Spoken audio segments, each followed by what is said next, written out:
If you've been trying to fix a neck hump, you might have heard that stretching tight neck muscles is a solution.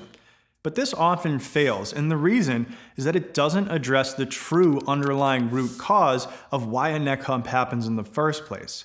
And believe it or not, using those same muscles that feel tight and strengthening them is often what fixes it.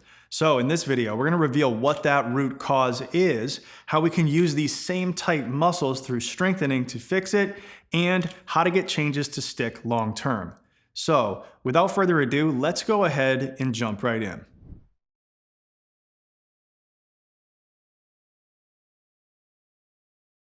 All right, so a neck hump or dowager's hump is when we have this top part of the back or lower part of the neck that's sticking out. And a lot of people are going to tell you that this is genetic. Now, that is true to a certain extent. Now, the bad news is that you can't really change your genetics, but there is a factor that you can change that also plays a major role, and that is your posture. There are going to be two core components that you're going to see almost across the board. So the first thing is going to be the upper ribs getting compressed down. And you're going to see that when this happens, this rounds the shoulders and exposes the upper back. Now, when this happens, in order to keep the eyes level, we're going to usually extend the upper cervical spine and often translate the head further forward in space. And these are the two things that we have to fix. But we don't want to do it in a way that increases flattening in between the shoulder blades in the mid-back area. Squeezing the shoulders back may lift the ribs a little bit, but then increase the flattening appearance in the back. So instead, we want to focus on two steps, which are getting the head back over the rib cage and then slight chin tuck to lift the upper ribs. Now, once we're in that position, we can actually enhance the lifting of the upper ribs by, believe it or not, using those same muscles that we're often told to stretch here in the front of the neck.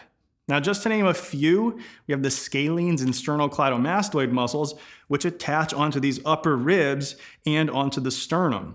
And so when we get the head back, we actually lengthen the attachments that are higher up on the neck, and we gain leverage to then use the lower attachments to lift those upper ribs and sternum back. And remember, we can get these ribs to come up and back without having to over squeeze or flatten this mid-back, then we're more likely to reduce the appearance of that neck hump.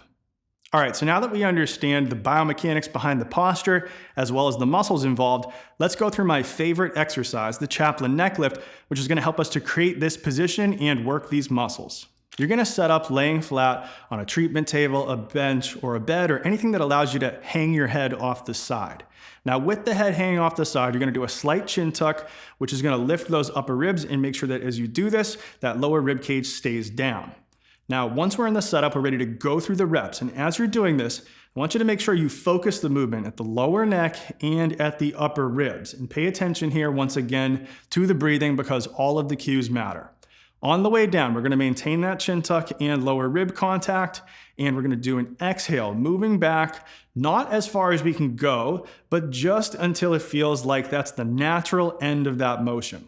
Then we're going to inhale, once again, maintaining that chin tuck, and come back up just to about neutral. Once again, this is going to lift those upper ribs even a little bit further. Then we're going to go through that same sequence, exhaling on the way down, maintaining the chin tuck and lower rib contact, and then inhaling on the way up. Now, if you are using a weight, make sure that your elbows stay closer towards your body and don't go too far back over your head. Oftentimes, if your elbows go too far back, the weight will stay really flush against your head and you won't actually load your neck all that much. You'll just be holding it in your hands.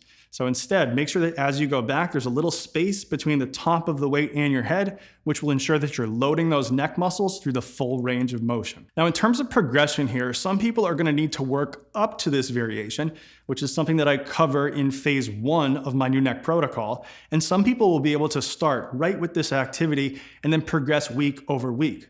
In terms of progression, we want to use a double progression model where we adjust only reps or only weight each week to make sure that we're not progressing too fast and that we're getting the right Goldilocks in the middle zone in terms of stimulus. Now, if you want to learn how to do that, that's also something that I cover inside of my new neck protocol. People have used this exercise along with the other 17 exercises that I created to be able to resolve all sorts of chronic neck issues and to improve their posture. So if that interests you, go down to the link in the description. I also have a free mini series available that will teach you where to get started. So, as always, thanks a lot for watching. If you have questions, leave them in the comment section down below. If you haven't already, subscribe to the channel. All these things help the algorithm to help me, help more people. And as always, thanks a lot for watching. Until next time, peace.